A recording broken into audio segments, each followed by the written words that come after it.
News টুয়েলের পক্ষ থেকে সবাইকে অসংখ্য ধন্যবাদ। আজকে নতুন একটা আপডেট নিয়ে এসেছি। সেই আপডেটটা আপনাদের সঙ্গে মনে হলো বলা প্রয়োজন, এই জন্য আলোচনা করছি। আপনারা জানেন লোকসভা নির্বাচন নিয়ে দিনক্ষণ ঘোষণা হয়ে গেছে। 7 দফায় আমাদের রাজ্যে লোকসভা হবে। আর দিনক্ষণ ঘোষণার আগেই তৃণমূল কংগ্রেস তাদের যে 42টা আসনে কিন্তু প্রার্থী নাম ঘোষণা করে দিয়েছে। অন্যদিকে বিরোধী শক্তি বিজেপি, কংগ্রেস, বাম এবং আইএসএফ তারা প্রথম দফার যে প্রার্থী তালিকা সেটা ঘোষণা করেছে। তবে আমার এই ভিডিও এবার বিজেপিকেই আমাদের আলোচনায় আনছি না।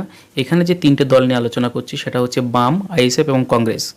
বিগত দিনে দেখেছেন বামফ্রন্ট এবং কংগ্রেস তারাও কিন্তু তাদের প্রার্থী তালিকা ঘোষণা করেছে, আইএসএফও করে দিয়েছে। রাজ্যের মধ্যে একটা বাতাবরণ সৃষ্টি হয়ে গিয়েছিল যে এই 3টে দল তারা একে অপরের সঙ্গে জোটবদ্ধ হয়ে আন্দোলন করবে।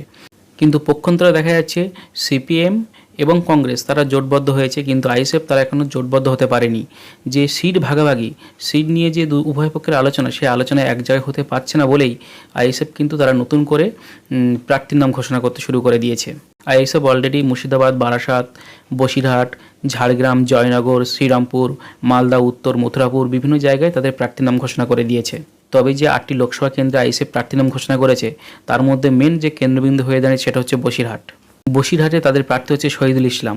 বসিরহাটে আইএসএফ চাইছে তাদের সংগঠনটা একটু বৃদ্ধি করতে এবং সংঘবদ্ধ করতে। আর এখানে হয়ে গেছে সমস্যা, কারণ বসিরহাট লোকসভার মধ্যে অন্যতম একটা বিধানসভা হচ্ছে সন্দেশখালী।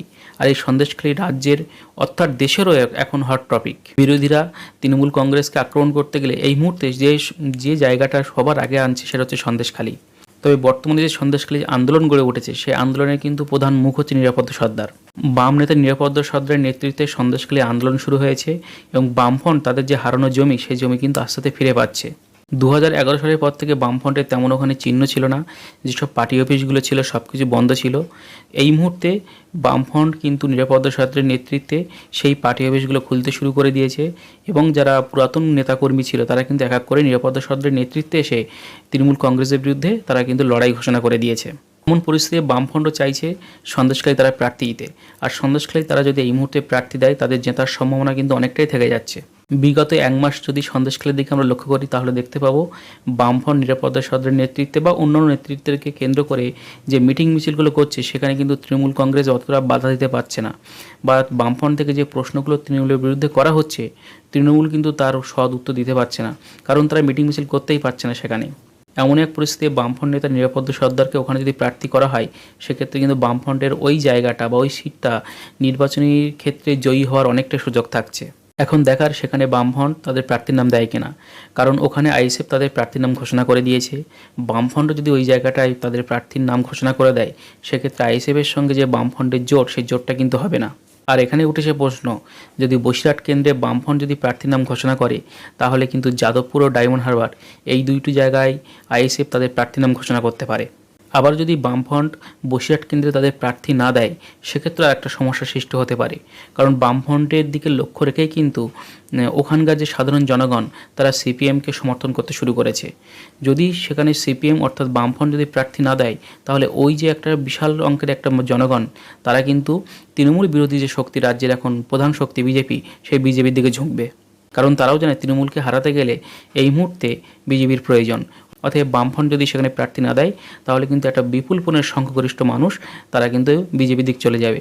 আর সেইখান থেকে বিজেপির কিন্তু অনেকটা ওই যে লোকসভা কেন্দ্র, বসিরহাট লোকসভা কেন্দ্র, সেখানে জয়যুক্ত হওয়ার সুযোগ অনেকটাই থাকছে।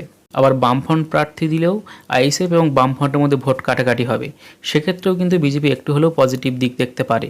এখন বামফ্রন্টের কেন্দ্র নেতৃত্ব বা রাজ্যের নেতৃত্বটা কী ভাবছে সেটা তারাই জানেন।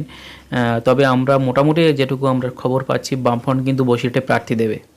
আপনারা এর আগেও দেখেছেন বিভিন্ন নির্বাচন যখন আসে তখন সরকারের বিরুদ্ধে বিভিন্ন ইস্যুকে সামনে করে বিরোধীরা কিন্তু এগিয়ে যায়। এর আগেও 2009 বা 2011 সালে লোকসভা বিধানসভা যে নির্বাচনগুলো হয়েছিল সেখানে আমরা দেখেছেন সিঙ্গুর এবং নন্দীগ্রাম এই ইস্যুকে সামনে রেখেই কিন্তু তৃণমূল কংগ্রেস তারা ক্ষমতায় এসছে। তাছাড়া বামফ্রন্টের পক্ষ থেকে ঘোষণা করে দেওয়াও হয়েছিল যে কোনো রকম জমি অধিগ্রহণ হবে না, কিন্তু সেই ইস্যুকে জিগিয়ে রেখেছিল তৃণমূল কংগ্রেস, সেই ইস্যুকে জিগিয়ে রাখে। এখনও দেখবেন বিভিন্ন জায়গায় যখন তৃণমূল কংগ্রেস তারা মিটিং মিছিল করে ওই সিঙ্গুর এবং নন্দীগ্রামের প্রসঙ্গ এখনও সামনে আনে। সেইখানে দাঁড়িয়ে বর্তমান যে রাজ্য সরকার, সেই রাজ্য সরকারের বিভিন্ন দুর্নীতি এবং সন্দেশখালি, এই যে দুটো ঘটনা, দুটো ইস্যু, সেই ইস্যুকে বিরোধীদের সামনে তুলে আনতে হবে।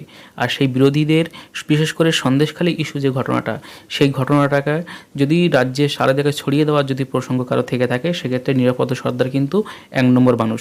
তিনি সেই কাজও করছেন। সিপিএমের পক্ষ থেকে মীনাক্ষী এবং নিরাপদ সর্দার তারা বিভিন্ন জায়গায় মিটিং মিছিলে যে সন্দেশখালী ঘটনাকে তুলে ধরছেন, আর মানুষজন সেটাকে গ্রহণও করছেন। এমন এক পরিস্থিতি যদি নিরাপদ সর্দার বসিরহাট কেন্দ্রের প্রার্থী না হয়, তাহলে কিন্তু বাম নেতৃত্বের কাছে একটা বড় ক্ষত হয়ে যেতে পারে। বাম, কংগ্রেস, আইএসএফ জোট বা জোট না নিয়ে বিভিন্ন রকম যে ভিডিওগুলো ছাড়া হচ্ছে, আপনারা যে কমেন্ট লিখেছেন সেখানে অনেকেই লিখেছেন যে সিপিএম মতন জোট করা উচিত, আবার অনেকেই লিখেছেন না, যে সিপিএম, কংগ্রেস এবং আইএসএফ একসঙ্গে জোট হওয়া উচিত। জোট হলে রাজ্যের বিরোধী যে শক্তি, সেই শক্তিকে অনেকটাই পরাজিত করা যেতে পারে। এখন দেখার বামফ্রন্ট এবং আইএসএফ তারা কী ভাবছে, তারা বসিরহাট কেন্দ্রকে নিয়ে কী ভাবছে। আর বসিরহাট কেন্দ্রকে নিয়ে অবশ্যই ভাবতে হবে, কারণ বসিরহাট কেন্দ্রকে নির্ভর করেই ডায়মন্ড হারবার এবং যাদবপুর, এই দুটো কেন্দ্র কিন্তু জড়িত আছে। কারণ আমরা যে বিভিন্ন তথ্যসূত্রে যে খবর পাচ্ছি, বসিরহাট কেন্দ্রে যদি সিপিআইএম তাদের প্রার্থীর নাম ঘোষণা করে, তাহলে আইএসএফও কিন্তু ডায়মন্ড হারবার এবং যাদবপুরে প্রার্থীর নাম ঘোষণা করতে পারে। আর সেখানে যদি একবার প্রার্থীর নাম ঘোষণা করে দেয়, তাহলে কিন্তু একটা নিজেদের মধ্যে লড়াই হয়ে যাবে, ভোট কাটাকাটি হবে, সুবিধা পেয়ে যাবে তৃণমূল কংগ্রেস এবং বিজেপি, এই দুটো দল কিন্তু অনেকটা সুবিধা পেয়ে যাবে।